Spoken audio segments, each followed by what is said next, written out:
for medical care. Who wants to do more with less? Not us. Hunt Regional, we're investing in your care and our community to make Hunt County healthier. We're growing and expanding.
recipe for great food is simple.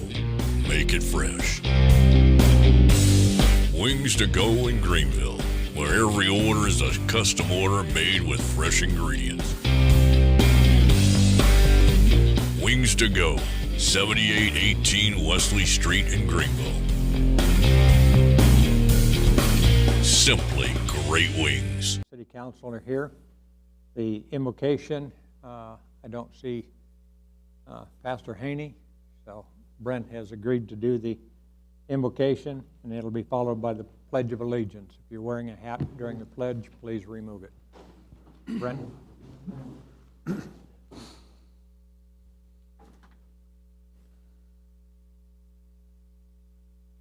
Father God, we thank you for this day, and we thank you for this city, and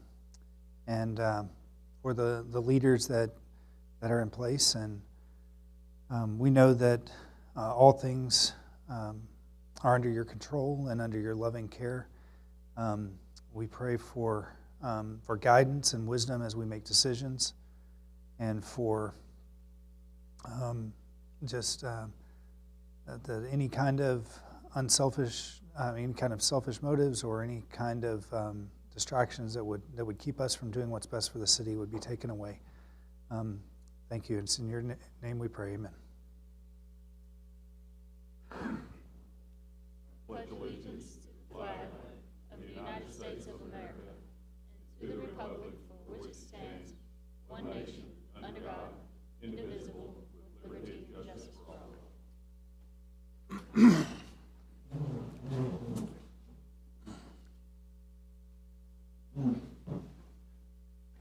All right, we have no presentations for tonight, so the next item is citizens to be heard. Citizens to be heard are invited to address the council on topics not already scheduled for a public hearing or listed on the agenda. Present your completed citizens comment card to the city secretary. Speakers will be limited to 3 minutes and should conduct themselves in a civil manner. The city council cannot act on items not listed on the agenda in accordance with the Texas Open Meeting Act. Concerns will be addressed by city staff. They may be placed on future agenda or addressed by some other course of response. When you come up to the microphone, please state your name and address. Carol? John Turner?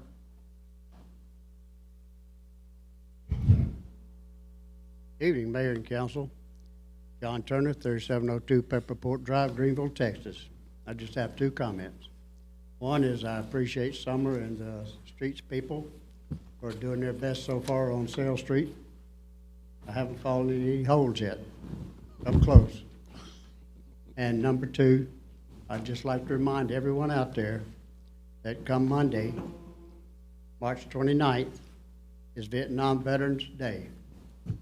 And if you can't do anything else, just take a moment, sit down, and offer a short prayer for all our Vietnam veterans, those that are still missing, and those that have not been recovered, and those that were and are back here. Thank you. Is that just a prayer, or is that an event? That is an event. That's Vietnam Veterans Day, March 29th. Where? Everywhere. Okay, throughout the so United States. it's an individual thing. It's not at this location or anything like that? No, sir. That's Thank you. worldwide. Thank you. John Kelso. John Kelso?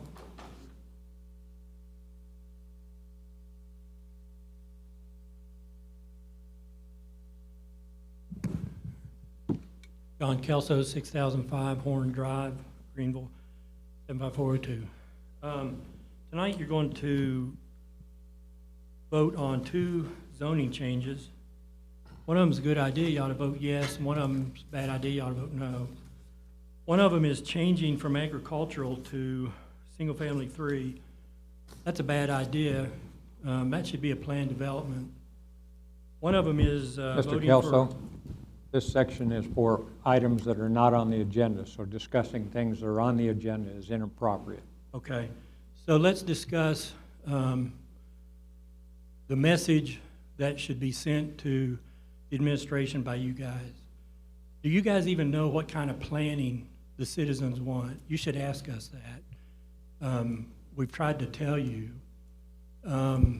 We've got lots of rural areas of town in the city limits, thousands of acres, tens of thousands of acres of rural agricultural, zoned agricultural currently, that everybody's saying someday that's going to be developed, and development is coming this way, and we need to look for it. You need to plan it. That's what the Planning and Zoning Committee is all about, and that's what you guys are all about.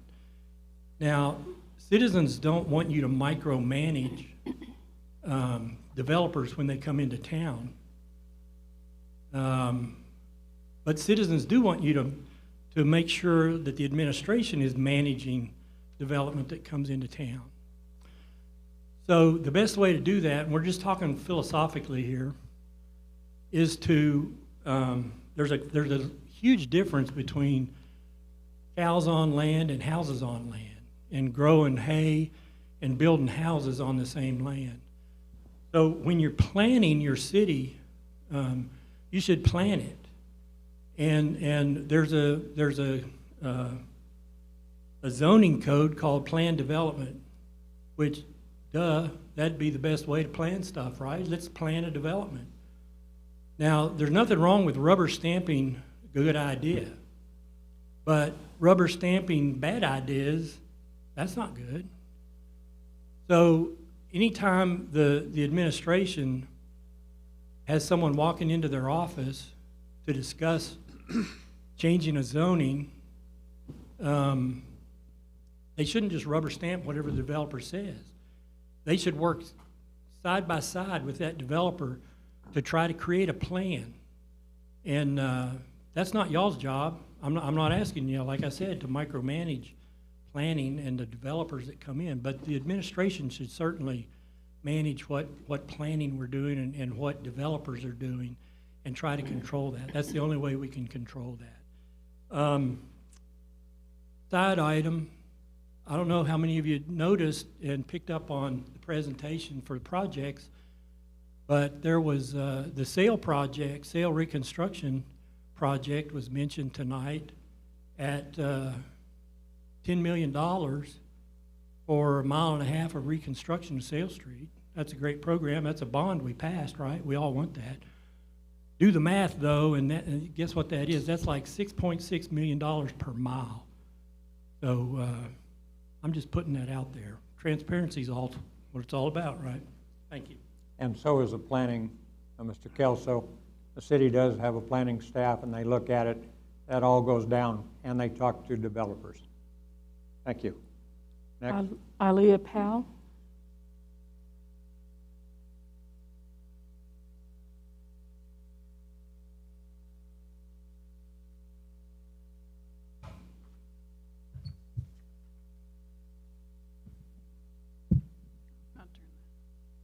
Hello. You can bend that down so it's comfortable. Is that good? Can y'all hear me? All right, good evening. I'm Leah Powell. Residence is 543 FM 1564 West in Greenville. So I'm here again to ask that City Council address the signage issue regarding the cartoon bunny on the approved spec store. Mr. Dean, previously you've spoken up to have the concern of the cartoon logo reviewed and added back to the council agenda, and I thank you for that. I completely understand you asking the item to be tabled since you could not attend on February 9th. That night, several community members spoke up for the issue, for it to be taken care of, and to keep the cartoon bunny off of the liquor store sign. I'm here tonight to ask that you, Mr. Dean, and the other members of council to add the item back to the agenda so the matter can be discussed and resolved using the city's municipal authority and through ordinance, or addressing the specific CUP approved for specs. I did want to make the mayor and all council members aware, last Thursday, specs head of real estate, Dawn Hilty, followed up with me directly. Ms. Hilty advised the company has not created or even started their final storefront design for Greenville, meaning that we do still have time to address this and communicate with the company. She said they do seek to use their cartoon logo and of course have the biggest sign possible on all their stores, unless a local ordinance dictates otherwise. She said the examples of the 25% of their other locations across Texas that do not include the bunny logo is due to the local ordinance requirements. Ms. Hilty shared that using alternative signage, as in forego the bunny, does not inhibit their willingness to open their location in Greenville. This is an easy ask, a simple positive thing to do for our city and for the children in our community. And it's also supported by TABC, which requires licensees to follow local ordinance rules when it comes to things such as signage on liquor stores. It's a win-win for all of Greenville. Bring the business to town, but do so with responsible store signage. So I ask again for council to add this item back to the agenda so it can be reviewed and have action taken on it. Bring the store as desired, but keep the irresponsible part of the sign out of our city. Thank you. Thank you. Paul Park. Paul? Paul Park, 207 Patterson Drive, Greenville, 75402. I have two items, so do I get 6 minutes? No. They're both compliments. How about now? No. 3 minutes. They're still both compliments. 3 How minutes. about now? Okay. Last week, I attended the economic development meeting. In fact, the mayor was there, and we were chatting and whatnot. It was an engineer from Juice who gave a little briefing about what happened during the storm and whatever. And I thought, you know, I'm sure there are not enough people, including me, that tell those people thank you.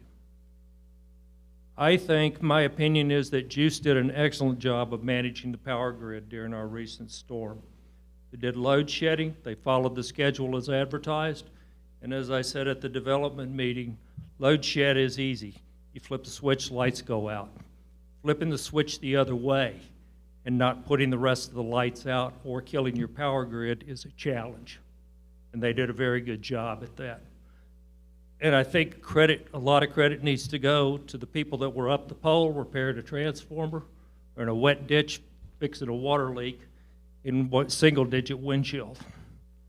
So I would encourage any and everyone who gets a chance to tell them that they did a good job.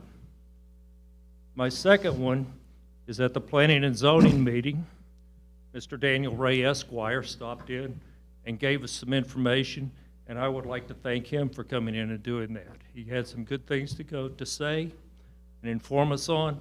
And one thing that I would say to you, if you don't know what a walking quorum is, you need to have a chat with the city attorney. It's not 5 people taking a stroll down Lee Street.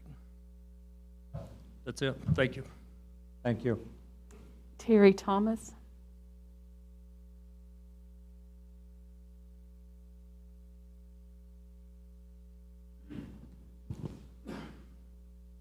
Good evening, Mayor, Council. My name is Terry Thomas. I live at 11605 Laney Drive here in Greenville, 75402. I am a candidate for place 1 on the upcoming election for Dr. Ransom's spot. I was getting ready to say he can't be replaced. We know that, so would like the opportunity to do that, though. I'm here for one simple reason, and that's to say we do not as citizens, and I know I probably speak for 99% of the people, not just in this room tonight, but the citizens in general. You guys do a marvelous and outstanding job. People, I don't think, realize the time and the effort and the sacrifice that you put in. I know I'm very appreciative of it and of the other members before. I apologize that I don't know the two new board members, but I'll make a point of doing that. I know most of you on the board and the support staff, Summer, Carol, Daniel. But again, great job. We can't say enough and can't say thank you enough for all that you do. And I would like to echo what Paul said about juice. I remember waking up about every 2 hours when I would see the lights come on and off going, "Oh, Alicia, please keep the power coming on." So thank you, Alicia, and your whole crew. Thanks for all that you all do. Appreciate it very much. Thank you. Okay, that concludes the citizens to be heard.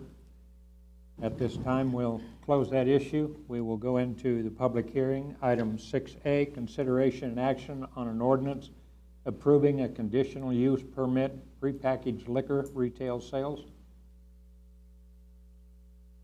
You don't look at all like Steve. Thank you, Mayor. The applicant is requesting a conditional use permit for prepackaged liquor retail sales at the former Collins Street Bakery location. The current zoning that is surrounding that property is mostly commercial and general retail. And according to the future land use plan, retail is what it was proposed for that area. According to the future land use plan, this actual conditional use permit actually complies with that. The store would be open from 10 a.m. to 9 p.m. And it says that the Collins Street Bakery, most of the changes will be interior and not exterior. And that was actually a concern that was brought up at P&Z. The property could contribute to long-term economic plan, bringing new retail store to a vacant location that has been vacant for a while. We contacted 11 property owners. We received 0 responses in favor, 0 responses in opposition, and 0 return from the post office. And the item passed 5-3. The concerns, like I said, was just about what the exterior would possibly look like, what the modifications would be. And then concerns about the area and, is that the best location for to have a liquor store? I don't know if the applicant is here and would like to speak on it, but. Does council have any questions for him? I guess Thank once you. we hear the applicant, let him speak. Yeah. Come on up. Please give your name and address. My name is Austin Luce, Tyler, Texas. I'm here speaking on behalf of Joseph Hakimi, Liquor Depot and Collins Street Bakery. And so I've actually been the real estate agent who's been working on selling this building for the last 2 years. And Collins Street Bakery loves Greenville. Whenever they're looking to expand to a new location, they look for a town like Greenville. And they invested millions of dollars in the community through building just a gorgeous building and in property taxes. And unfortunately, they weren't able to make this particular location work. And over the last few years, I've spoken to a number of convenience stores that wanted to just tear the building down, put in a gas station. I've talked to some restaurants that weren't able to really make it work. And then when the when this ordinance passed, when the laws changed, then Liquor Depot jumped all over this. They love the way the building looks, with the columns and the pillars and the crown molding. They don't. They love the building. They want to keep it in the same kind of condition, and it would be one of the classiest liquor stores that any of us have ever been to. I've been to a number of, I've been to 2 of their locations, but they do have multiple locations in the Dallas-Fort Worth area, and they just do a very professional job. And I think that it would bring in a lot of new revenue, not just from this particular location, but because a rising tide lifts all ships. It creates more synergy for the area, brings in new business, and it will be, I think it will attract more businesses.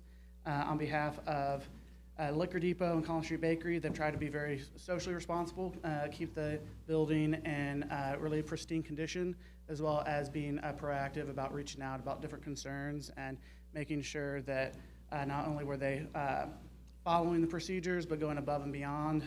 The signage in front of the building has been up now for month and a half or so, as opposed to just the 2-week window. So just going above and beyond to make sure that they did a really great job. And for what it's worth, Liquor Depot won't be putting up any cartoons on the building. And so I encourage you to vote for this. Does anybody have any questions for him? Thank you. Okay, at this time, I'll open it up for public hearing. Is there anybody who wishes to speak in favor of? Nobody submitted any cards. Pardon me? Nobody submitted any cards. Nobody submitted any cards. So nobody wanted to speak on this issue. At this time, I'll close the public hearing, and unless the council has some other questions or discussions, I will open it up for a motion. Move for approval. All right, so Brent, Christian,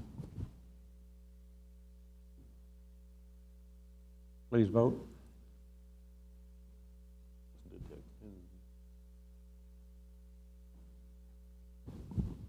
Now we should vote? Yes.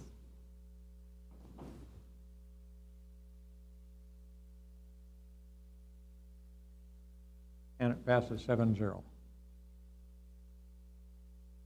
right, item 6B, consideration action on an ordinance approving a change in zoning from agricultural to single-family 3 on property. You're up again. Thank you, Mayor. Yeah, the applicant is seeking a zoning change in order to have a plat built for a a single family, a 97 lot subdivision. The current zoning that is surrounding it is completely agriculture. Some of it is in the city limits and some of it is outside of it. And according to future land use, that area is planned as residential as well. The zoning wouldn't necessarily impact the area since it's already something that we've projected that would occur in that area. And also it kind of provides a benefit because they will have to extend water and sewer to that property. So the adjacent vacant properties would benefit from that for future development. And it could also just be the start of new growth. Most of the residential growth that is occurring is in the southeastern portion of Greenville. So this is just another area that we anticipate will start to begin to see growth anyway. So the staff recommended this single family 3. We notified 6 property owners. We received 0 in favor, 0 in opposition, 0 returns from the Postal Service, and it passed 8-0. The applicant may or may not be here to speak on it. I'm not sure. Yes, they are here, so. Okay, does anybody have any questions for Al? Latora, this is just a simple, basic zoning change, correct? This has nothing to do with the conceptual plan showed on the board. Yeah, that's just for illustration purposes to help people understand what they're proposing. But yes, this is just for the single family 3 zoning change. Okay, thank you. Any other questions for? Thank you. Does anybody supporting this want to come up or the owner of this want to come up and expand?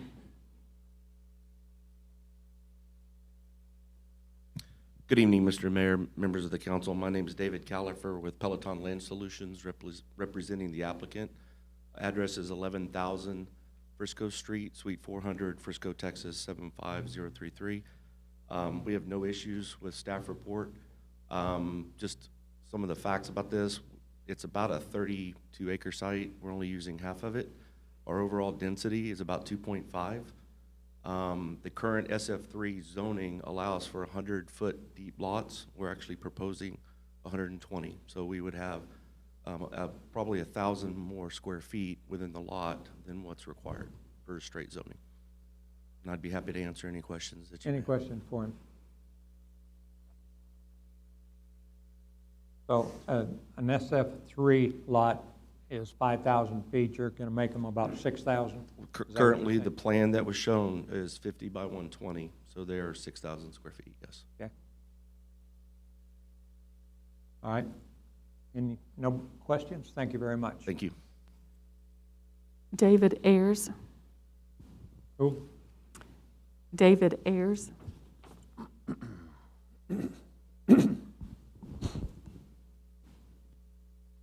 My name's David Ayers. I live at 11301 Hallmark in Greenville, Texas. That's where I reside.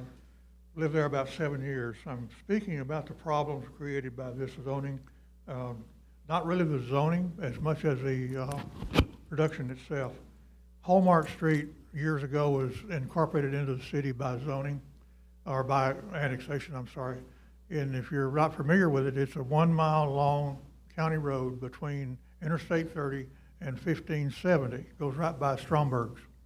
And this was brought in years ago, and it's been the same ever since. It's never been improved or checked up. Problem we have over there is the area along where this development is supposed to open and close, input and exit, is on Hallmark. And that particular area is a little hardtop, 2 inches of asphalt, 14 feet wide, and with ditches on both sides to stand full of water. Today it's full of water. The north end of this this Hallmark is mud, and it's only accessible today by a tractor or a four-wheel drive vehicle. It doesn't even have any ditches. It's just strictly land. It's just moved back and forth. It's going to be hard to control if you go in this area to try to go back and forth on Hallmark right now. If you meet a car, you have to get off into the side of the road, which is next to a ditch full of water or mud. You're not going to do it. And when it's dry, you can both pull off and pass each other. If for some reason you start up this road and there is a truck or a garbage disposal truck on this road, somebody has to pull up in a driveway to get out of the way, or go back to 1570 and wait for the truck to get out of the road. There's just not enough room. And what we're looking at here is dumping about 200 vehicles a day onto this area and this part of the road. And that is not going to be any way that's going to be conducive to using the property. I'm not against the zoning, I'm against the way it's zoned, or the way this is developed.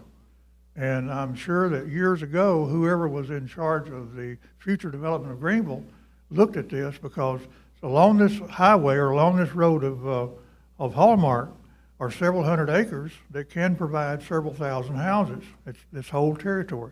When the city went into the not annexation, but the sewer development program for this area of town, southwest part, it provided for this to be developed, and it will be developed.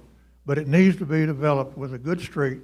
We need a way to get in and out without having to run over everybody, and to be able to get in and out without any difficulty.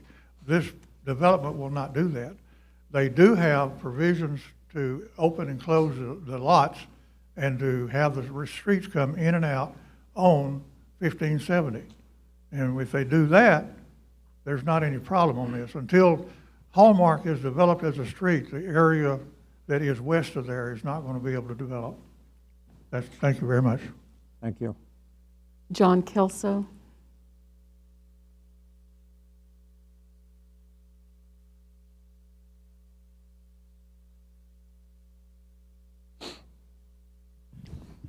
John Kelso, 6005 Horn Drive, Greenville.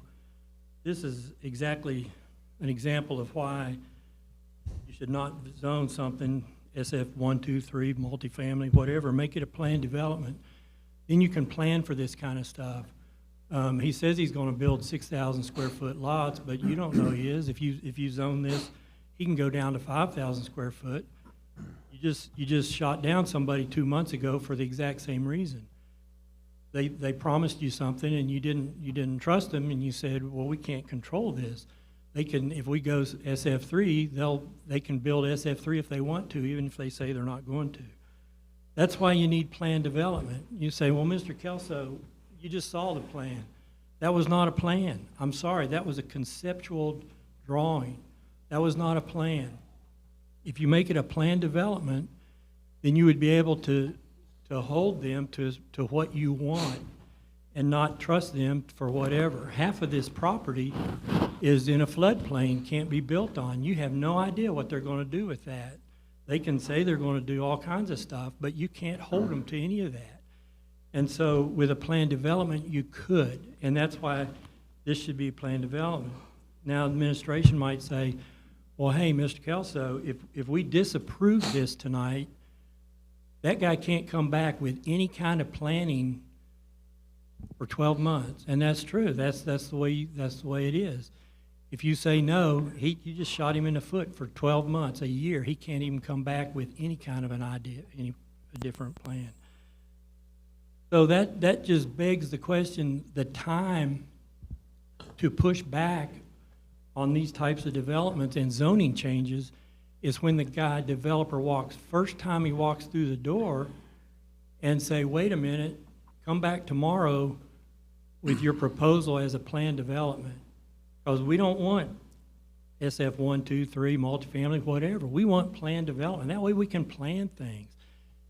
And it's too late now for you guys to say, no, this is not the way it should be, because you just shot the guy in the foot for 12 months and everybody feels bad, and we won't like that. You'll be accused of trying to get rid of development, and we know that's not what you're trying to do. But it needs to be a planned development, and it needs to be from the get-go. You need to get the message across to the administration, look, we got tens of thousands of acres of land that's going to be developed. You guys need to make sure it gets planned, not just any willy-nilly rubber stamp, whatever the developer wants. This should be a planned development, and if you don't want to do it because you're shooting the guy in the foot for 12 months, I'm sorry, but somehow you need to send a message. Thank you. Thank you. No more. All right. Yes.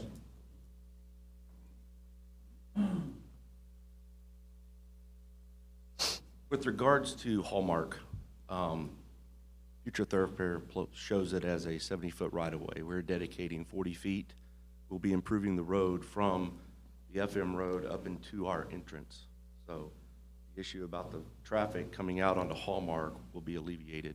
We won't have to deal with the dirt road that's there now. What kind of improvement will be required there? More than probably curb and gutter. Concrete curb and gutter? Yep. Is that correct, LaToya? Yes, okay. And there'll be a transition to the dirt road. How, I don't know yet. But we'll probably have to pick up the drainage that is along there, draining towards the FM road. As far as the second item,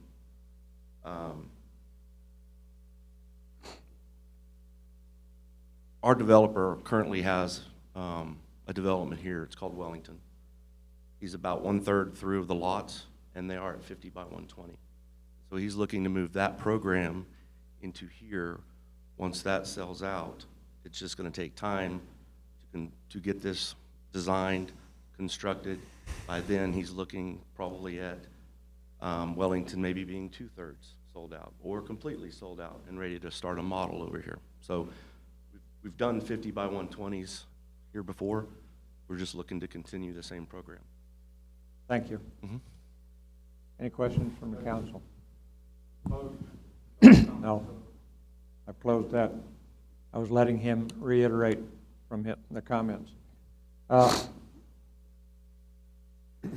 Kelso keeps bringing up that everything needs to be a planned development. The city ordinances do not stand for that. We have SF1, SF2, SF3, multifamily, et cetera, et cetera.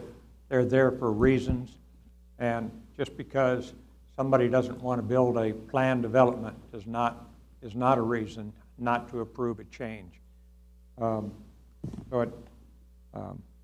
know that Mr. Kelso likes to have planned developments on everything, but that's just not facts of how cities grow and products work. Al? I just wanted to say, based on my experience, especially in planning and zoning, that was the basis for my question at the beginning. Is this a straight vote zoning issue? Because any development, any preliminary plat will all be done in a pre-development stage, and that will come forward through the process. Any concerns about The flood zone areas will be addressed through our flood zone regulations. And when the preliminary plat comes forward through P&Z and to this council for approval, we can ensure that all these concerns are addressed. So this is just nothing more than a change from Ag to SF3. And I'll add to that, I was at the planning and zoning meeting, and I think P&Z understood that, essentially what Mr. Atkins just said. But it was also understood that we was not no longer going to like really keep approving SF3. We just denied someone over here by the high school not too long ago.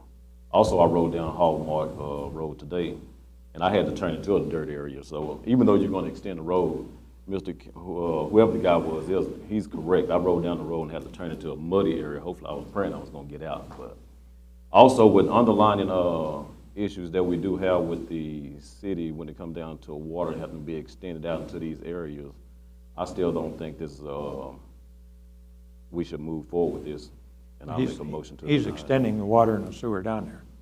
Oh, no, don't. Where's Mr. Perez? I'll talk to him for a second. Latora? No, Mr. Perez, not Latora.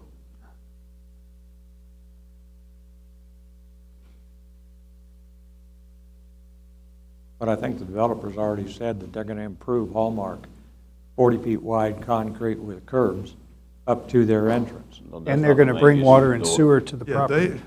they are extending the water and sewer lines to service their track. Yeah, So so they water will and bring, sewer. They're going to be doing that. Yeah. yes, they're going to do that. And like the mayor said, they'll be constructing the street to city standards. It'll be a concrete street, curb and gutter. So, you know, I think we're doing the best we can with what they're obligating themselves to do. A lot of these items have been discussed in detail with the city staff, and the city staff is ensuring that what we get is a good product. Yes. So what was our reasoning for not approving the last SF3? It was already SF2, and wanted to council change it to decided to Yeah. leave it as SF2.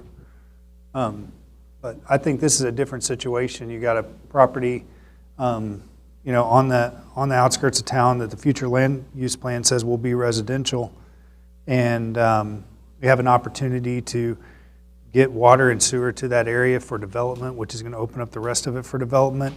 And I do understand Mr. Ayers' concern about the road, but before they're going to be able to get, you know, anything done construction-wise there, they're going to have to build that road to city specs, concrete curb and gutter. So I think it's a good opportunity for the city to develop a piece of property, and I move for approval. So is the road And being built first?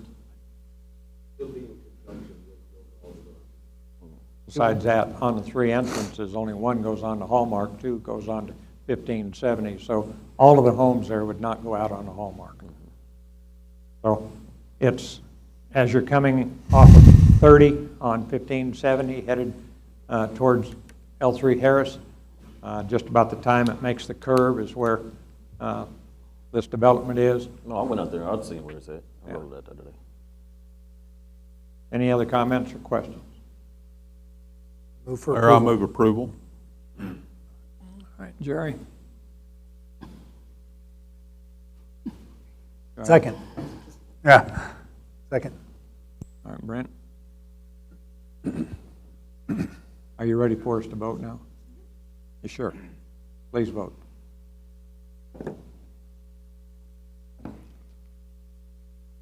And it passes 6-1.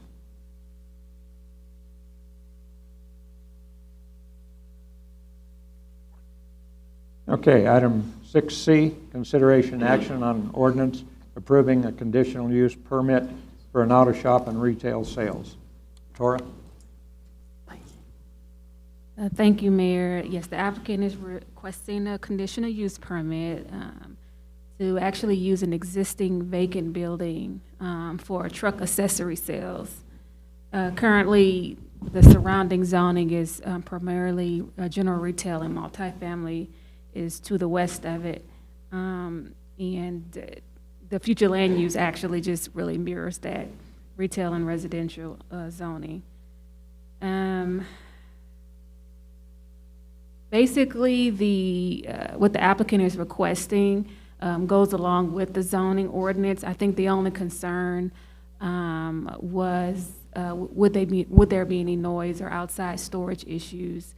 That was somewhat addressed at the P&Z meeting because they are requesting it. Their primary use that they're proposing is truck accessory sales and not necessarily, I guess, repair being my primary source of income. So they assured us that the sound shouldn't be much of an issue. It does comply with the future land use plan. We notified 9 property owners. We received 0 responses in favor, 0 in opposition, and 0 returned in the mail. It did pass 8-0. Not sure if the applicant is here. But Okay, so we're not voting on the auto sales, the Diamond Crest. We're talking about the building. I've been talking. Building behind it, right? Yes, the one behind it. Yeah, Yes, it's a building behind it that's basically sitting vacant. Yes. I have a question. That building that's sitting behind it is, it's just a R-panel metal building, correct? With the 3 bays, I believe it has. Right. Yeah. I think I voted by myself against the auto sales there. We're surrounded by banks and nice restaurants here, and I think if we're going to issue a conditional use permit, we ought to at least bring up the building to, the masonry standards that we have for, construction around our building. I mean, I know we can't. I don't know if we can do that with conditional use permit, but it really is an out of place building in our main thoroughfare here. Yeah, that was actually a concern that was brought up, and I believe the owner, because they will be renting this building, he actually said that they will do some exterior modifications to update at least the exterior look of the building. So I don't know if that would help. We can't necessarily, dictate the materials that they use, but they do plan to at least help address some of the aesthetics. Can we not do that even in a conditional use permit, Daniel? Have a masonry requirements in a conditional use permit? I don't think you can't tell people. Okay. Even under an agreement type situation? That's my understanding. Okay. And they're not. Table this and I could get you.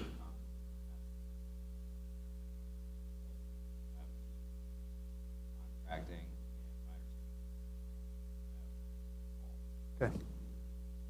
Anything else, Lator? Any questions for? All right. Mr. Solis, be here, or somebody representing? Come on up.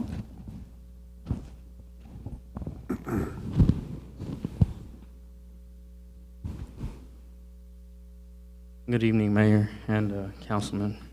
Just wanted to say thank you for even considering allowing me the opportunity to develop this family business for this new establishment. I know you, Mr. Brandt, you had a question regarding the exterior of the building. I have spoken to the landlords, and they are willing to do some aesthetic changes to the outside of the building to give it a little bit more of a curb appeal and make sure that it kind of falls into place with everything else that is surrounded in the area. For the most part, we will, like she stated, just be a retail store selling truck accessories. And we will not be doing any type of mechanic work. We won't be doing anything as far as taking out an engine and rebuilding it, nothing of that sort. Basically, I have some of the items here. If you guys want to take a look at them, I can pass out our products that we're going to be selling to our customers. And pretty much... Why don't you just identify a few of the products that you plan to put on? We don't need to see the brochure, but Yes. you can just give us kind of a summary of the type of material that you're looking to put on. Yes, sir. So they would be basic bed covers, tonneau covers, splash guards, mud flaps, light bars, bug deflectors, window tent, fender flares, running boards, and wheels, tires, level kits, and lift kits. So Those are just some of the items. in most cases, it's just accessories that you're putting on there. It's not auto body work or engine work. No, sir, we will not be working with anybody, but like you said, yes, sir, just accessories. And you're just selling them, they have to put them on somewhere No, else? sir, we'll be offering the installations as Okay, well. offering installation, okay. Yes, sir. What kind of exterior improvements have you discussed with the landlord? We talked about the actual paint of the building, maybe replacing some of the actual sheet metal on the front end. What else? Maybe planting some trees, just whatever really you guys would request from us to give it a bit more of a curb appeal.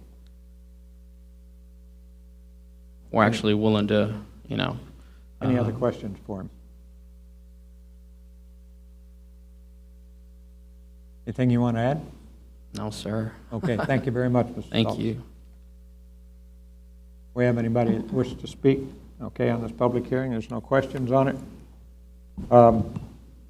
As I understand it from attending the P&Z, this is going to be a family-run business, and it's basically, as he identified, it's putting accessories on, tinting windows, things like that. The biggest thing that would be is changing tires out.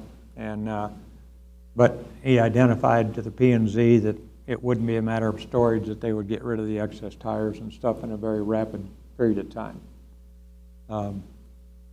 So is there any questions from the council? Any discussions?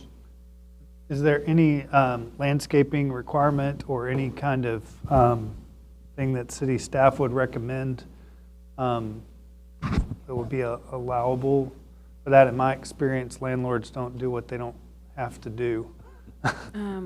There is landscape requirements. We do have building footprint landscape requirements. So I'm assuming they are required to get that installed. And we ensure But just looking at how the building is set, it'll definitely be limited due to the bays and the way that the area is already existing. Keep in mind, you got a bunch of used cars between I know. Wesley and that building. So he could put up trees, but you probably wouldn't see them for the I know. cars.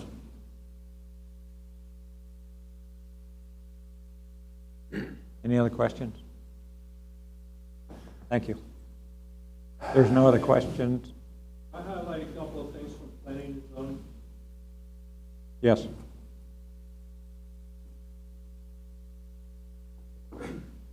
When they came in, not yesterday, but a week before Monday, presented this to planning and zoning, the landlord actually was with this gentleman at the time. And the landlord did commit to do facelift cosmetic improvements on the building. That was repairing the sheet metal, like where it's dented in at the corners, paint, and a general facelift. It even states that in their application.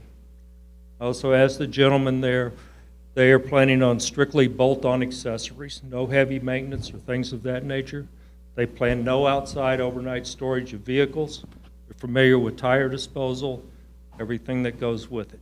So I guess the short version was, in my opinion, in planning and zoning, he had all the right answers. Thank you.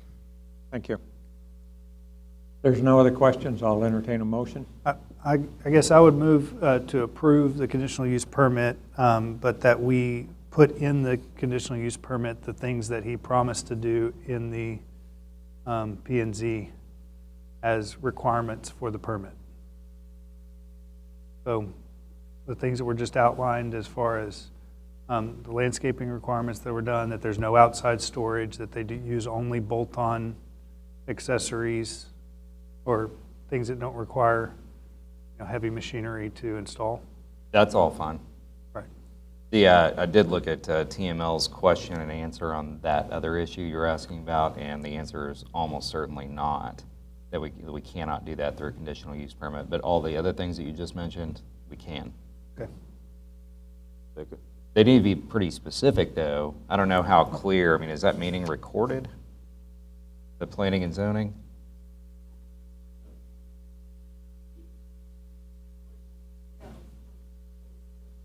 Is that on the conditional use permit paperwork? Yeah, are we talking about the meeting, the P&Z meeting? Or Yeah. yes, we actually record them ourselves so that we can get the minutes down. Did you hear Brent's motion about wanting to put in this conditional use permit all of the things that they mentioned at that meeting? Yes. And in And- their application, I mean, the things that And they in their said that they were going to do, Mhm. let's just make sure that we can enforce it if they don't do that. Okay, yeah, we have that. Is it reduced into writing, though? I mean, I know that the application is, but the things Right. that they promised at the meeting. The meeting minutes were, I would have to go back and check, and we'd have to modify it if not, and get it written down per what was said. But it was the landlord that promised to make those changes. Things that he talked about that he was installing would be selling and whatever, are outlined in a letter that he has attached to the application. He also mentioned that one of the questions asked, did he plan to expand services? And he did say in the future, if there was a way, if there's an opportunity, he would have wanted to do more than what he was initially proposing, so. Okay, I've got a motion by Brent that, to approve this with upgrades that have been identified and that was identified in writing from the P&Z and in their application. And what they orally promised at the meeting, correct? Yes. And so what your motion is for staff to go back through that recording, write all of that down in the thing that's being approved now. Yes. All right. Do I have a second? Second. All right, Cedric?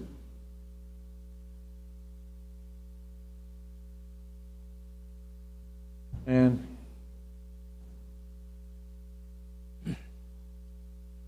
all right, it passes 7-0. Thank you. Okay, last item in the public hearing is consideration and action on an ordinance approving a change in zoning from agricultural to planned development multifamily.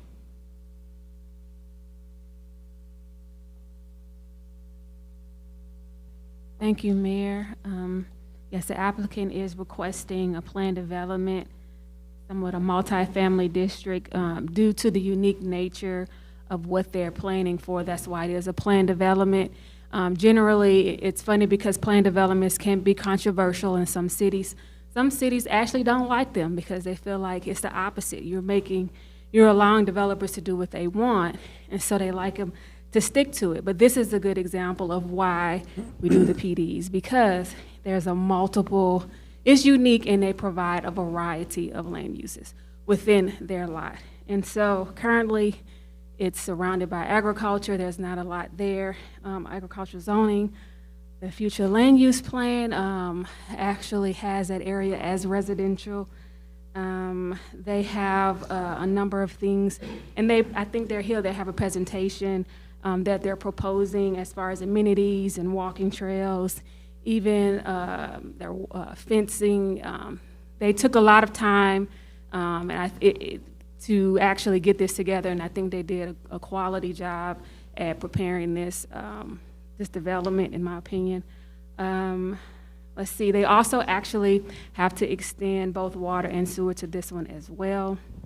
Even though it is a PD, somewhat multifamily, the density is much less than what your typical and what we allow for as far as multifamily. It consists of some single family homes and duplexes, and I believe maybe a few triplexes, but they'll explain that. And we notified non-property owners. We received 0 responses in favor, 0 in opposition, 0 sent from the mail, and it did pass 8-0. Any questions for Al? Yeah. Latora, is the presentation that was included in our agenda and in the P&Z handout, is this considered the design plan and the site plan that meets the requirements of Article 6 of zoning ordinance? Yes. Basically, Yes. what is presented tonight is what's going to be built. Yes, it's a Yes. planned development.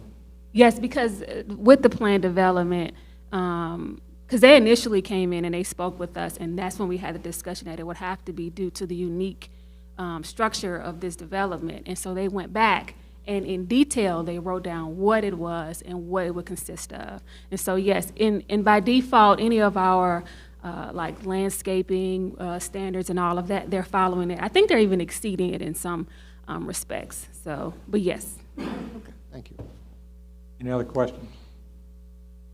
Thank you. Just to be clear, that's what's going to be Mr. Martin going built. to do presentation? Oh, I'm sorry. Just to be clear on Al's question, that is what will be built if you approve this, unless they come back and ask for changes. PD is set up specifically to allow for some easy changes that are minor, down the road. Good evening, Council. Mr. Mayor, thank you for being here. Brad Williams, 2728 North Harwood Street in Dallas, representing the applicant. I will try to be brief for you.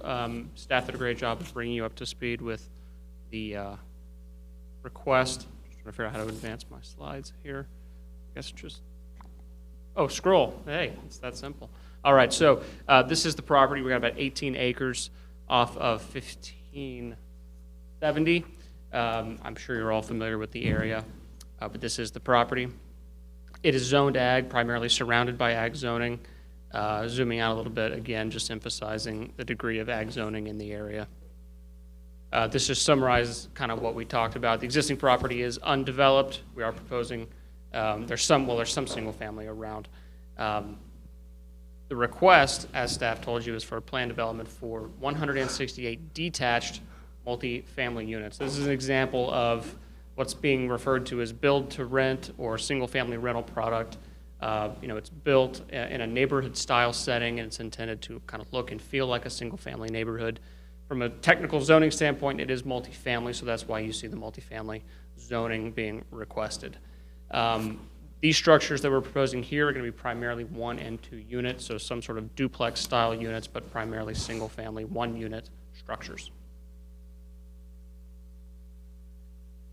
Quickly to compare what we're requesting with your straight MF1 district, that district would allow up to 29 units an acre. We're all the way down at almost 9, so relatively not dense for a multifamily project. We've got a lot less lot coverage than is allowed, almost half. Our max height is 2 stories. MF1 would allow 3. A little more open space than is minimally required. We're at 29. MF1 requires 20. We're also providing about half of the parking spaces are going to be covered or in a garage. Again, maximum of 2 dwelling units per structure. And this is going to have kind of your standard market multifamily amenities associated with it. A nice clubhouse, a pond, some walking trails, and we'll look at that a little more closely when we get to the site plan, which is here. And this is binding on the project, so what you see is what you get. And Mr. Kelso will be happy that we're providing for a PD here, because this is what we're going to be held to when we come to you for building permit. Again, you can see some of the walking trails that will be running throughout the property, our pond, the clubhouse area. This is where, this is how it's going to lay out. We're going to have our primary access coming off of 1570, secondary access up here. We've got nice open space. And these structures that are kind of shown here, that's going to be our garage parking and our covered parking. Mr. Ted Murphy with Wildcatter is here to kind of walk you through some more detailed design aspects of the project. But before I turn it over to him, I'll just conclude and say that we're in complete agreement with city staff that this project meets the comprehensive plan and that it meets your standards in section 6.9 of the code for approving a PD. And we're also in agreement with the Planning and Zoning Commission. We would ask that you follow that recommendation and approve us. And we're anxious and excited to be here in Greenville and look forward to getting started. Thank you for your time. That's my presentation. Mr. Murphy is here as well, and he'll walk you through the design. And of course, we'll be here for any questions you might have. Thanks so much.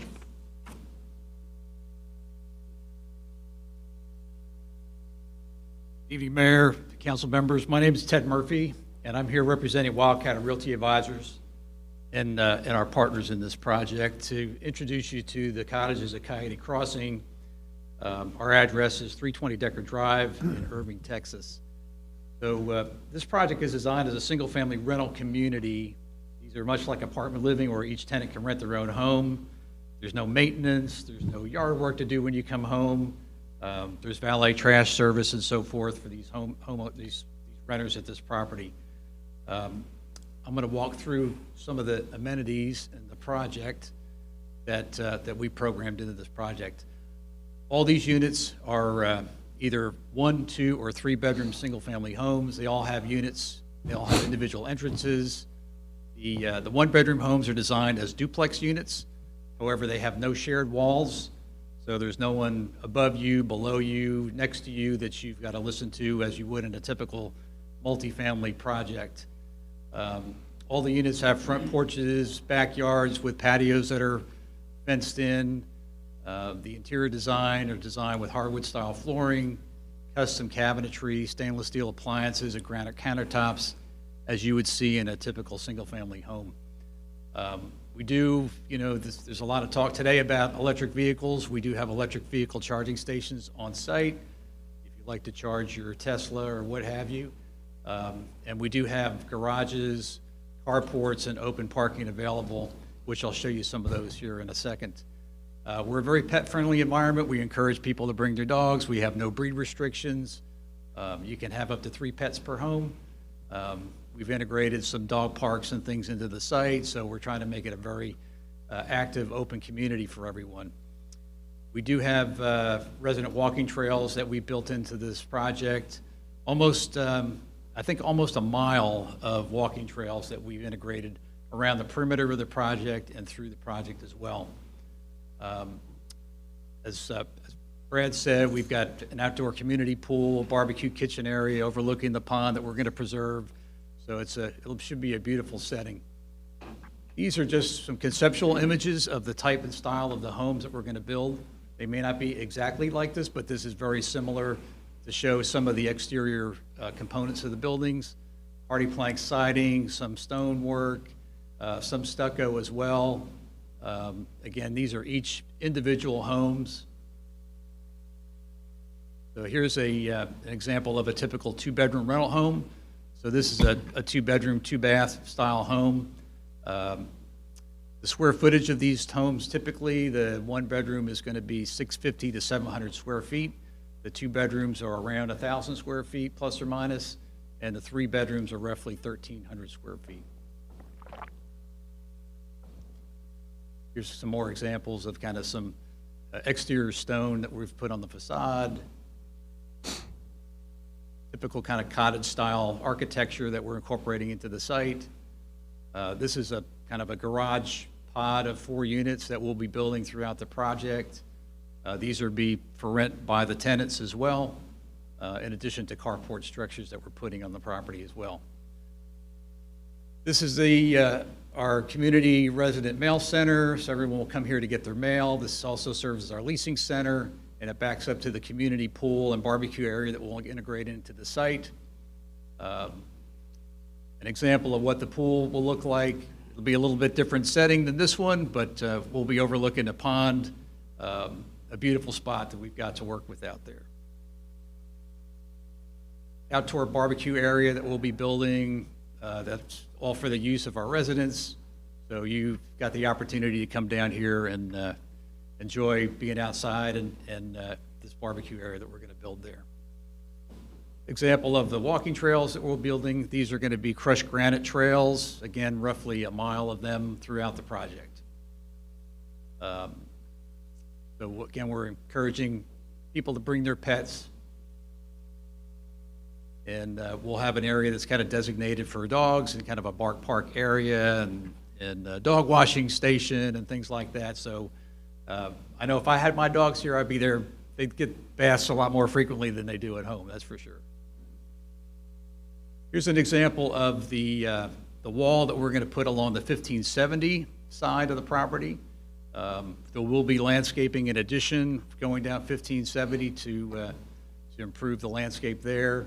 And then the balance of the perimeter of the property will have fencing much like this around the other 2 sides of the property that open up into the green space area that's are surrounding us, and we'll get the ability to enjoy that as well. Those are some of the highlights I wanted to share with you tonight, just to introduce the concept and what this will look like on our property. And I'm going to turn it back over to Brad just to finish up some of the PD ordinance ideas. I got a couple of questions for you before you turn it over. Certainly. Would you address maintenance? Yes, so we will have on-site 24-hour maintenance on the property. So if you have anything that you require in the apartment, whether it's light bulbs in the ceiling lights or dishwashers or whatever, but there will be on-site leasing and management on the property. And lawn? Lawn care will all be handled by our full-time maintenance staff. So there's really nothing for you to do as a tenant in this property except come home and enjoy your home. So we'll take care of all that with a full maintenance group. And it's a gated community? Yes, it will be gated. So there'll be gates coming in the common area. If I can go back to the site plan and just kind of give you an idea. Bear with me just a second. So this will be the entrance off of 1570. This is where the common area leasing and mail center will be. So we'll have unfettered access for the mail to get to the property. There will be a gate on the entry side over here on this side, and there'll be an exit gate on this side as well. So we'll have controlled access to this property. That's all. Thank you. Any other questions? Al? Gated community will be key for public safety can have access. Absolutely. So this second exit on the back side over here will be an emergency access exit. So emergency crew will have access to get in there. Any Okay. further questions? All of your renderings show one story, but earlier the previous presentation mentioned the maximum at 2 story. Yes. How many So we units? are, we're looking at the idea of possibly integrating in some 2-story, 3-bedrooms into this, so they're not just all, 1-story homes. But we want to leave that option open. I should say our building partner that's involved with this project is a gentleman by the name of Terry Horton. Terry was the co-founder of D.R. Horton Homes, and he retired a few years ago, and we've been working with him on some projects like this. And so he will be our build partner on this. But to answer your question specifically, we may have some 2-bedroom or some 2-story homes in here as well. And that'd be mostly the 3-bedroom then? They would be just the 3 bedrooms. Okay. Any other questions for Mr. Murphy? Thank you. Thank you very much.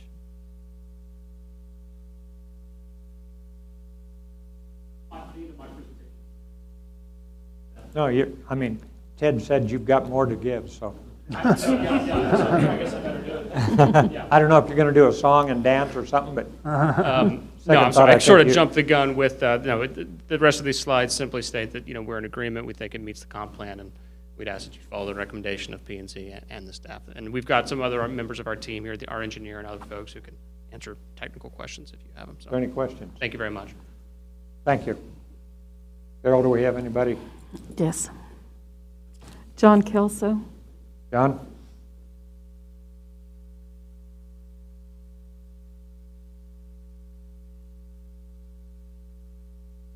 John Kelso, 6005 Horn Drive. This is an appropriate use of planned development zone. I don't think I've ever said all zoning should be planned development. I believe there's a time and a place for everything. And this is, when you have hundreds of thousands of acres of undeveloped agricultural land, the time for planned development is right there when you're starting to develop that. Then after you have 2 or 3 John, planned developments. Please concentrate on the presentation that was given. I'm trying to tell you why this is an appropriate use, and you should vote yes, and I'm in favor of this proposal, and I'm trying to explain why this is an appropriate use. This way, you can plan for these unincorporated areas. After you get a couple of planned developments, then you can come fill in with SF 1, 2, 3, multifamily, whatnot, that kind of thing. So there is a time and a place for everything. Everything shouldn't be planned development. The reason you guys disapproved the SF3 a couple months ago over by the high school is you didn't, those of you that spoke, the reason you disapproved it is you said you didn't trust that the guy would do what he said he was going to do. With a planned development, you don't have to worry about that trust. You have a plan, and you know what it's going to be, and the developer knows what it's going to be, and you can hold him to it. Without planned development, you can't hold him to it. I seriously doubt you can hold the previous guy to redoing that road. You approved SF3. All he's got to do is build SF3 on the zoning that you changed to SF3. I doubt if you can hold him to building that road. We hope he does. I certainly hope he does. John, you need to stay to this subject or So sit the down. reason this is a good idea for this location is because it's the start of all that south agricultural area right now that's zoned ag, that's undeveloped, and you need to start doing planned areas first of all before you move on. That's what this does. And so for those reasons, this as well as others in that area should probably be planned development. Thank you. Thank you. Dennis Carpenter.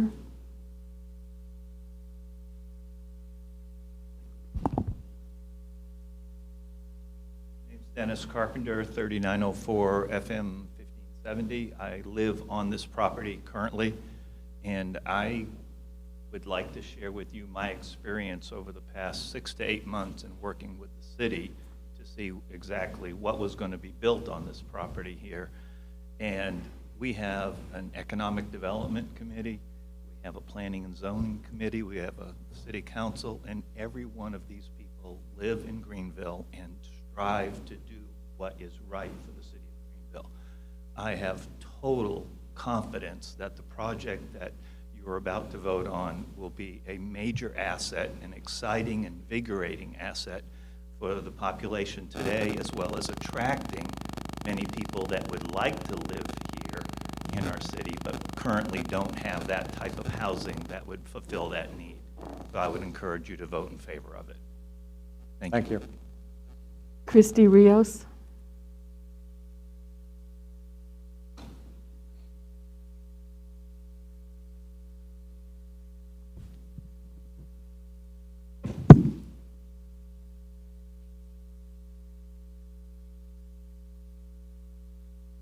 Mr. Mayor and the council, this is my first time, so I'm a little nervous. You need to give your name and address, Oh, please. thank you. Christy, reside at 3801 FM 1570 W, right across the street from where that's going to take place. The road, I should say. By the way, I did turn in a decline. I sent it by email, so that should have been received, along with discouraging comments about the new development. My husband and I moved out there 7 years ago. We loved it out there because it was a little bit of country. We have chickens. We have, we have the cows around us. And yet we could be like 5 or 10 minutes away from the city. To us, that was optimum. Very disturbing when we got this in the mail.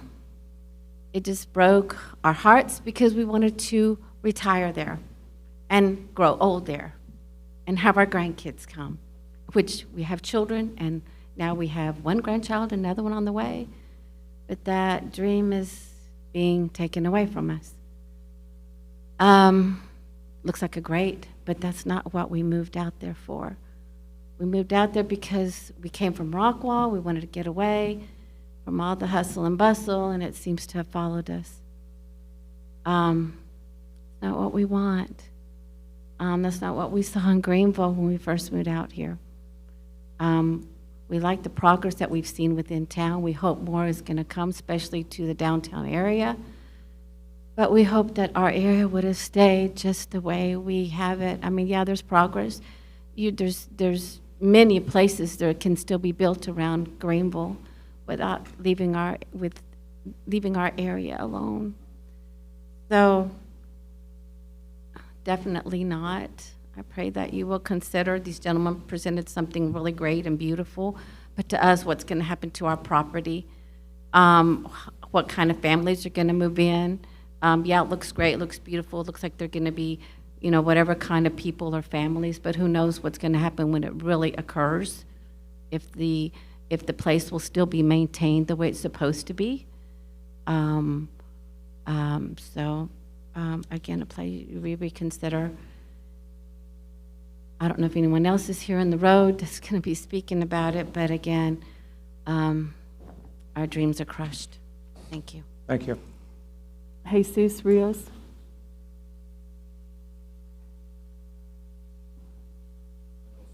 Right across there, my wife, and 3801 FM 15, counselor there. I guess we moved out there like she was saying, FM 15 there, L3 in the morning, traffic, there's nonstop, 4 or 5 o'clock, nonstop. Put this project out there, and it's going to become major, you know, excess and a lot more cars, more people living there. I think it's a good thing in some sense, you know. I mean, there's a lot of people wanting to get out, but the agriculture, it says about 200 feet this way, 200 feet that way. It's coming to become zoning or something, whatever all that is. It takes away from us becoming, I guess, residential, commercial, family living, where it's nothing, I guess, country anymore. So I'm The city normally doesn't just have pastures. We try and build and expand through homes, retail, commercial. So within the city limits, that's a normal practice. Right. And so just we're just, like I said, the first time, and this is happening, and so we just as we've heard him, the gentleman's expounding on what's coming for us, is kind of like taking away that little country living, and so I don't approve of it. As the other gentleman says, give it a year maybe, let's see what happens and know more about it. So either we choose to maybe move or find something else, or where we find ourselves what to do in the future as of course, given us time, because it just happens. And then how long will this be, or if it's approved, when will they start building, and the traffic and everything that's going to be coming through there? It's going to be quite a bit, I think. You know. Yeah, between Interstate 30 and Highway 34, TxDOT already has that in their plans and laid out to turn that into a 4-lane instead of the 2-lane that All the it way is. up to 34, or you mean 30? From 30 all the way to 34, it will become a 4-lane. And so the 1570 becomes, it's taking away the agriculture, those 200 feet into from the road. I don't know exactly from how. what point to what point? I don't know how far TxDOT has gone on each side of the road. That's something that TxDOT does. It's their road. But the object is it's already in the plan. I think this development's already taken that into consideration so that they're not impeding into that right of way. Thank you then. We have the engineer for the project if he wants to say anything. I'm Or if sorry. you have I can't understand. the engineer for the project also, if you had any questions for him. Warren? Anybody else want to speak on the project? Anybody else want to speak on this? All right, I will close the public hearing. Council, have any other questions?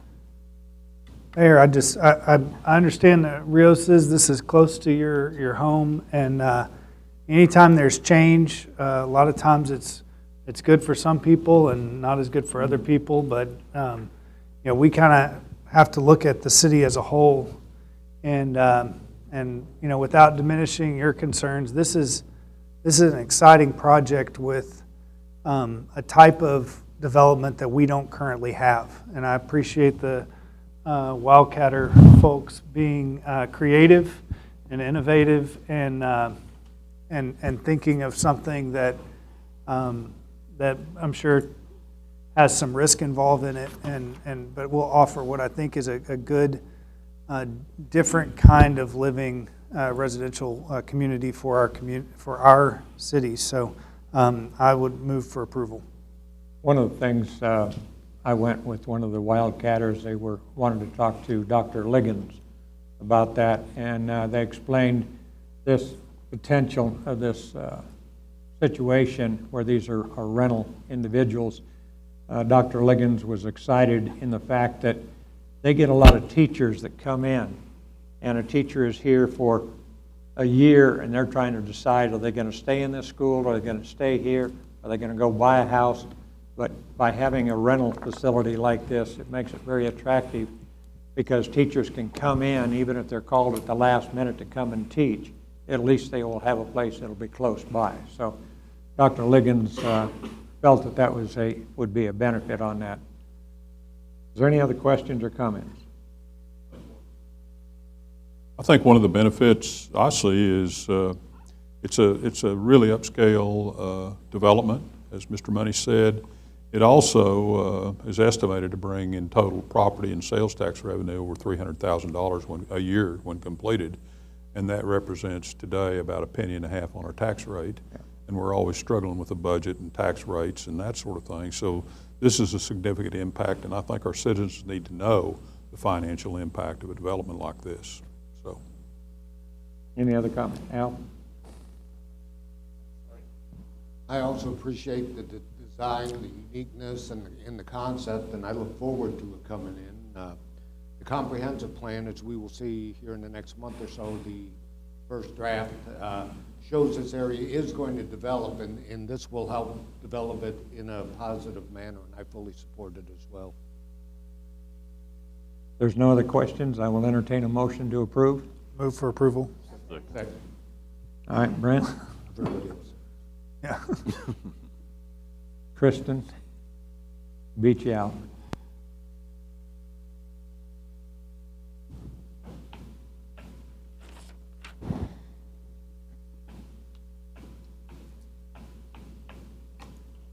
And it passes 7-0. Okay, next, when we get into the next section on ordinances and resolutions, we have the opportunity for public testimony. Public testimony occurs when citizens are invited to address the council on topics not already on the agenda. I'm sorry, on topics already on the agenda. Speakers will be invited to speak at the time the council discusses the item. Please give a citizen's card to the city secretary, and speakers will be limited to 2 minutes. Item 7A, consideration and action on an ordinance authorizing the use of FY 2021 street improvement project funds for emergency repair of sections of north end of Roy Warren Parkway. Press? Yes, sir. We knew Roy Warren in that area wasn't in the best of shape, but this winter storm actually just destroyed that road. We were surprised how quickly it disintegrated on us. In fact, it got to the point that it was not even drivable. We have closed it off from Jackson's Run to basically the 69 service road through traffic. I got with Daniel. We have the ability to do this on the emergency declaration. We do have funds available in the 2021 SIP. In between, a little bit of money we'll have left in 2021, and the funds we had left in 2020, we'll have about roughly $400,000 left to do some other roads in the city. So I'm requesting that this be done from strictly from a safety issue. We're going to rebuild the road in the proper form, so when we do extend it further, it will already be built to that. So, like I said, it's a safety issue right now. We have the road closed completely. Is there any comments? Al? Just a couple of questions, Chris. It's going to be a concrete roadway. We replace the asphalt? Yes, sir. It'll be concrete. And nothing that's already been identified in street improvement is going to be affected by doing this repair, correct? That is correct. Thank you. Any other question? All right, thank you, Press. Thank you. Any citizens wish to comment on this? John Kelso.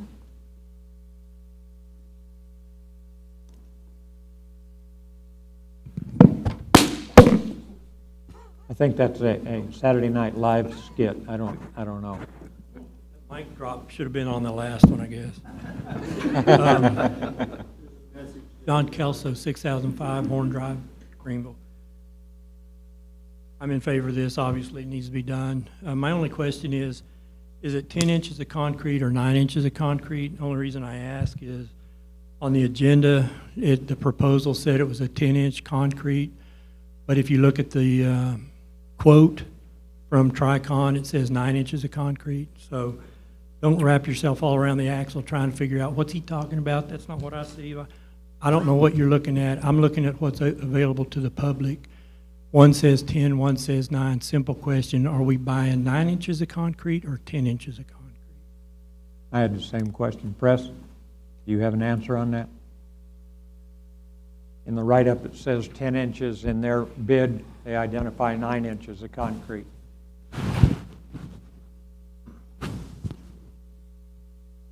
We're doing 9 to 10 inches of concrete. We're also doing 6 to 8 inches of flex base with the geogrid under it. So we're beefing up this road completely, a lot better for the industrial traffic that is on it. Okay. Any other questions? Anybody else wish to speak? Thank you, Press. Anybody else wish to speak on this? Was that the answer? So is the answer 9 to 10 9 to inches? 10, with 6 to 8 inches of base below that. Which means if it's less than 9, then it's not. It's wrong. It's wrong, and they're going to redo it. Okay, but it's not 10. It's a minimum of 9. Yes. Okay.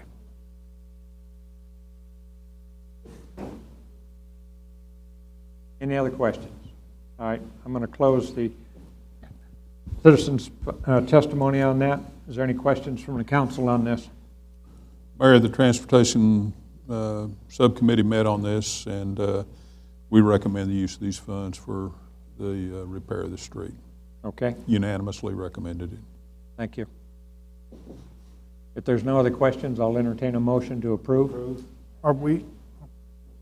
Al got the motion. Kristen got in. Tim, you're just not speaking up very much. You're sitting there. Is this, one more question for Press, is this a reputable contractor that we've dealt with before? The contractor just finished Stonewall for us. Okay. They have the manpower and equipment to do this. That's why we contacted them for this situation. In fact, they're waiting for a phone call tonight. They're going to mobilize in the morning. Okay. Good. All right. None of their streets are cracking. Say again? None of their streets are cracking. I mean, of the ones that they've built. They built a lot of them here recently. Yeah. All right, please vote on this.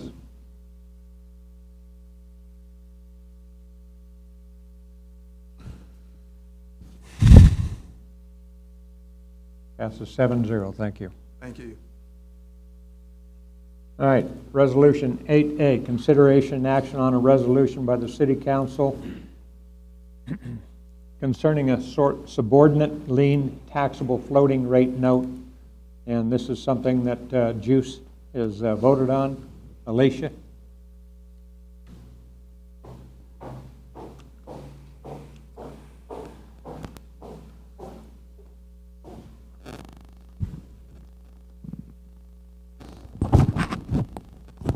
Good evening, Mayor, members of the council. I don't know, Mayor, do you want me to go through my public hearing presentation or just hit the high I think points? just the highlights. Okay. And Stephen Adams with Specialized Public Finance is also here to go over the details of the actual note. So Juice held a public hearing on March 11th, and the Juice Board approved the issuance of $20 million in short-term funding, and tonight we're requesting that the council ratify that action. At a high level, the reason why we're seeking this funding is ultimately to protect customer rates. And in order to do that, we need to secure our cash flow and also ensure that we can cover, or so that we can ensure that we can cover the extraordinary energy costs that Juice incurred during February.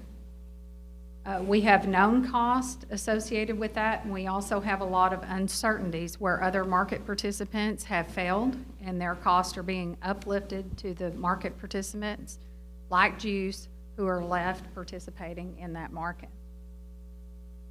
And also we're making this effort to protect Juice's bond ratings.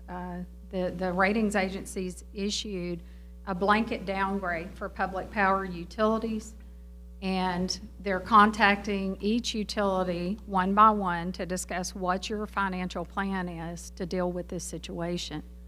And they're looking at how far are you going to deplete cash reserves versus raising rates or issuing some type of short-term bridge funding.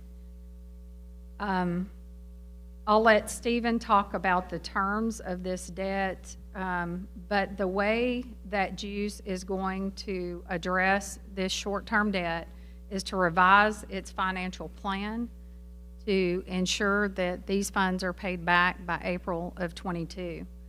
And the way that the board has discussed approaching that is to delay an anticipated rate reduction.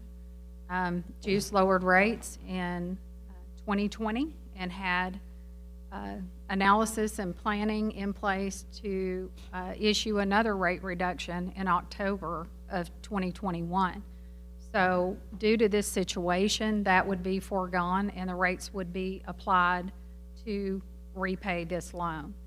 Also, JUICE had voted, the board had voted to debt fund major capital, which was a deviation from what the plan had previously been at the utility, which was pay-as-you-go.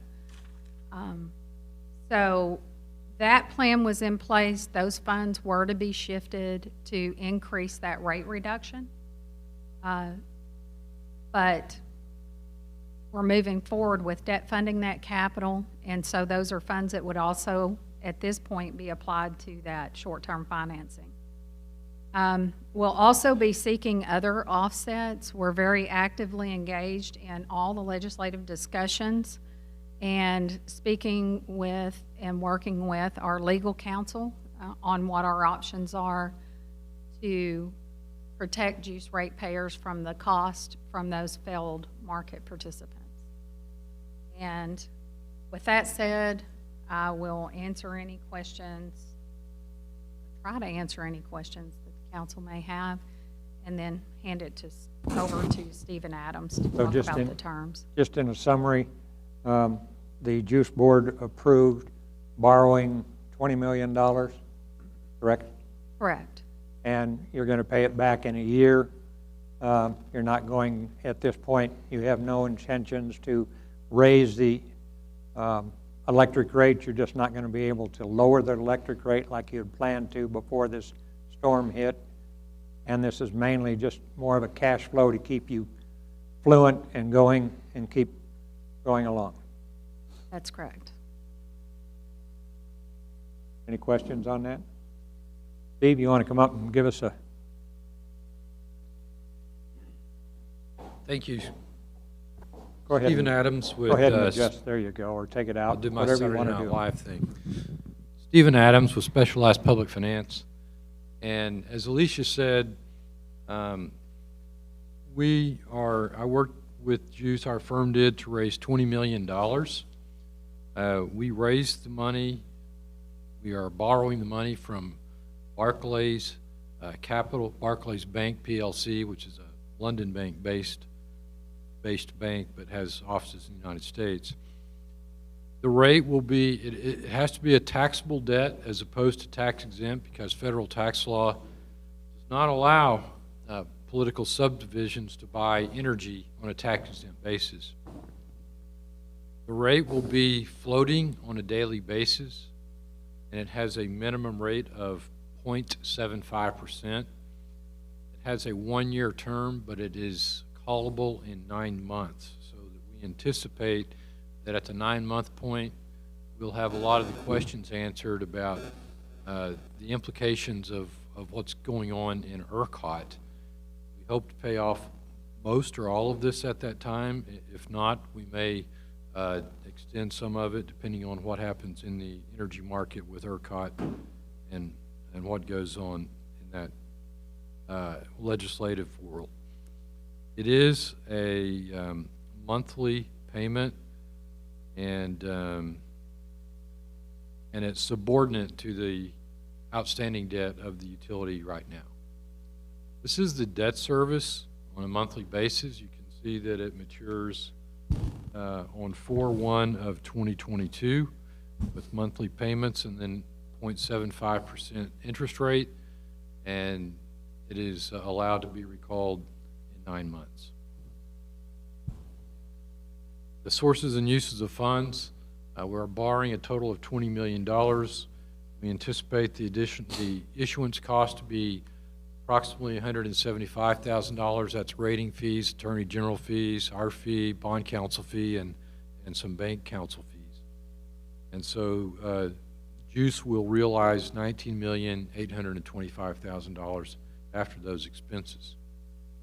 That's all I had. We do recommend that you ratify this action of the Juice Board, and I'll be glad to answer any questions. Is there any questions for him? Thank you, Steve. Thank you. Appreciate it. If I decide to buy a house, can you get me 0.75% interest? You have the same credit rating as Juice, yes. Never mind. Good answer.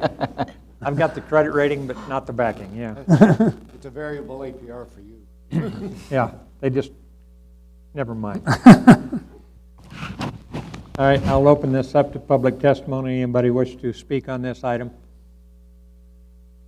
None heard? I'll entertain a motion to approve. Tim, woke up. Do I have a second? Second. Cedric? I thought I heard him over there. Please vote. Second. And it passes 7-0. Thank you. All right, next item is Resolution 8B, consideration and action regarding an application by Atmos Energy to increase their rates. I will identify at this point that given the actions that Atmos did during our freeze, I found it rather strange that suddenly they would have to come through with another increase in rate. And I requested somebody from Atmos to come here, but the connections didn't work out that they could make it tonight. So, Summer, you want to talk about this issue? Yeah, certainly. Atmos has filed for they call it the GRIP filing, which is Gas Reliability Infrastructure Program, for a rate increase. I looked back, and they normally do this about this time every year. Last March they did one as well. What this ordinance will do will deny that application, or I'm sorry, suspend that application for 45 days until June 11th. We're part of Atmos Texas Municipalities, which is called the ATM. It's a coalition that we're represented by Alfred Herrera. All the cities are going to be suspending this ordinance for this rate increase. They did note, I did pass out, you guys have this in front of you. It's got a little bit more information about Atmos and why they file for this, and it's part of their infrastructure increase. And they state in there that it's not due to the storm that they're asking for this rate increase. But what this will do will just suspend it for 45 days, give our council some time to review it and respond and that kind of thing. So each one of the ATM cities is doing this as well and going to suspend it. After that 45 days is over, then you'll probably see something come back on the agenda as far as this rate increase goes. As I read the material that was provided, it was a matter of replacing pipelines.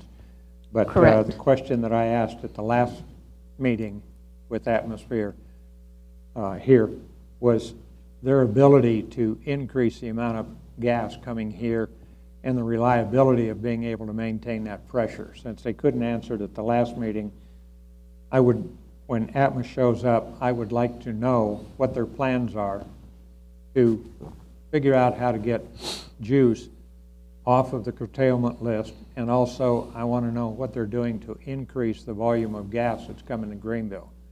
We have more industry and we have more homes. We've got to be able to supply those people. And one of the answers when I asked that last time is, well, not a lot of people are getting gas heat. They're getting electric heat. But if you cut off the gas to the electric company, that doesn't do a whole lot of good for homes. So we need to figure out how to keep gas going to the utilities so that they can keep the electricity up. So please convey that. Okay. Mayor, would it matter if we tabled this and perhaps an Atmos representative would appear here at the next meeting? Well, I think this is across the board. There's several cities that do this, and by putting in this delay for 45 days, the attorneys all work on a big scale with a lot of cities all working the same issue. Well, I understand that, but it seems to me that what they're asking for, they should come and at least justify the rate increase.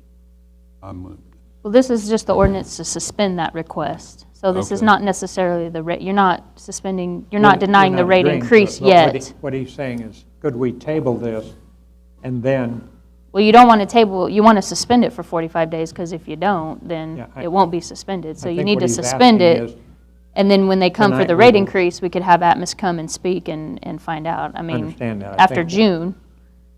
But if you table it, then you're not going to suspend it for 45 days. So, I mean, that's up to you guys as council if you'd want to do that. But this doesn't buy any time for so delaying it council. before we act on it doesn't buy any additional time? No, it does not. Tabling this will not buy us any more Does that time. answer your question? I guess so. When the rate increase comes, we can have them, and then that'll be when you guys vote. Were to- they invited to appear at this meeting? They were, And but, their response was? but it was just a timing issue, so they weren't able to come, so. Well, actually, if they would like to show at the next council meeting, I still would like an answer to that question. Okay. Because I feel like they have not answered a question, and I am uncomfortable with Atmos providing gas to the city, because from what was relayed via the juice board, is when it was asked to give a little more gas, the answer that they got was, well, we barely got enough gas to handle the residents. And that worries me, since the industries that our industrial park had pretty much shut down, and with gas being cut off at for the power company, if they could only handle most of the residents, that bothered me in the fact that that would stymie growth. So I want to know what they're going to do to increase the capacity coming here. Yeah. So We'll would have you them see here it? at the next meeting. Thank you. And I also had questions on the capacity of the system that currently feeds Greenville, of what it was on an average day, as opposed to what it was during the And the they winter didn't storm. answer that question either. No, they haven't. All right. I move approval of resolution. Well, I got to ask for public. Oh. Anybody who wants to speak on this from the audience? None heard? Now, Jerry. I'll move approval of resolution AB. Second. All right, Jerry, Cedric.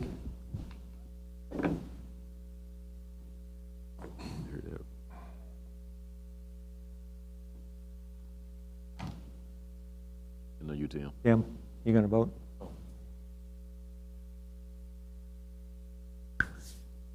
And that passes 7-0 for a 45-day delay. All right, next we come into the consent calendar. The only item on the consent calendar is the city council meeting minutes from March 9th. Is there any comments or questions on that? If not, I'll entertain a motion to approve the consent calendar. Motion to approve? All right, Tim. Kristen, Good job, Carol. please vote.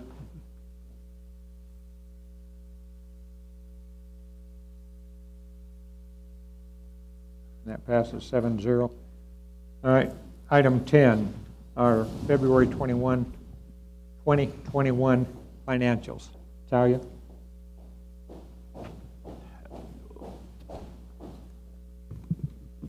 Thank you, Mayor and Council. This will be as of the end of February, at which point we are 42% through the fiscal year. Looking at the general fund, as of February 28th, revenues were right at about $15 million, or 57% of expected collections. So a good majority of our property taxes are starting to come in at this point. Expenditures are at $10.9 million, or 40% of expected budget, public safety being the largest portion of that. Year to date through February, sales tax collections are up $364,000, or about 10% compared to year to date of the previous year. Down at the bottom, you can see our remaining sales tax to collect to meet our target is about $4.2 million. Looking at just the month of February, the city portion of those collections is $893,000, which is an increase looking at only just the month of February of 12%. compared to the previous year. And so those are going to be your December sales reported in January, and then city actually receives them in February. History of February sales tax, right there you can kind of see the pretty steady increase that we've seen over the last couple of years. Water and sewer fund revenues through February are at $5.6 million, or 39% of budgeted expectations. And hotel motel, I wish I could find a trend here, but I cannot. February of 2021, we are down 2% compared to the previous year. So just very little. I would like to say we'll continue to see that improve, but I just don't know, because month to month that seems to vary wildly. So, any questions? Any questions? Thank you. Okay, thank you. All right, item 11, City Council discussion proposed agenda items. Anything on for future agenda? Well, we can get the discussion back on the signage for specs again. No, it's already past its time frame. We did? Yes, it has to be within the next meeting, and that has gone on to change that ordinance. Now, if 3 council members want to submit a petition, and am I correct on this, Daniel? Then 3 council members can submit a written request for a new ordinance. Because it was on the agenda. Okay. Why you didn't say that? Any other agenda? That's the policy that's been adopted by the council. It's that council policy. You could also vote to change that policy if you wanted, but the current policy says it has to be brought up by somebody who is on the winning side, basically, at the next meeting, and then it goes on the agenda after that, and that can happen a total of 2 times. But so, if 3 council members want to submit a written request to me to put something like that on the agenda, then I will put it on the agenda. Otherwise, it's not going to appear. Any other items for the agenda? All right, moving on to boards and commission minutes. Board of Development minutes from February 2nd, 2021. Does anybody have any questions on that? All right. At this point, it is 7:45 p.m., and I will close the open session, and the council will go back into executive session. Ladies and gentlemen, thank you very much for attending. We appreciate you coming out. Drive carefully going home, and if you haven't already, get your shots.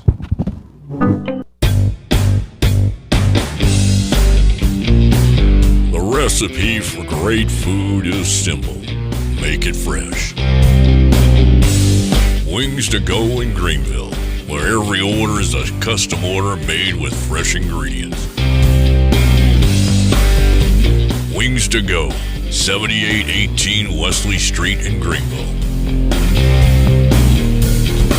Simply great wings. Need a part for the right price? Look for that red and blue sign. Henley Auto Supply at 1510 Stonewall. Over 800,000 CarQuest parts to choose from. Domestic, European, and Asian parts. Henley Auto Supply at 903-455-1969. 455-1969. Henley Auto Supply has the right part to keep your vehicle running. And backed by the best hometown service. Henley Auto Supply. Great people, great products, great prices. Henley Auto Supply and CarQuest. The recipe for great food is simple. Make it fresh. Wings to go in Greenville, where every order is a custom order made with fresh ingredients.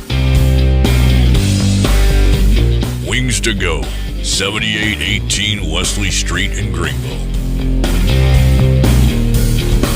Simply great wings.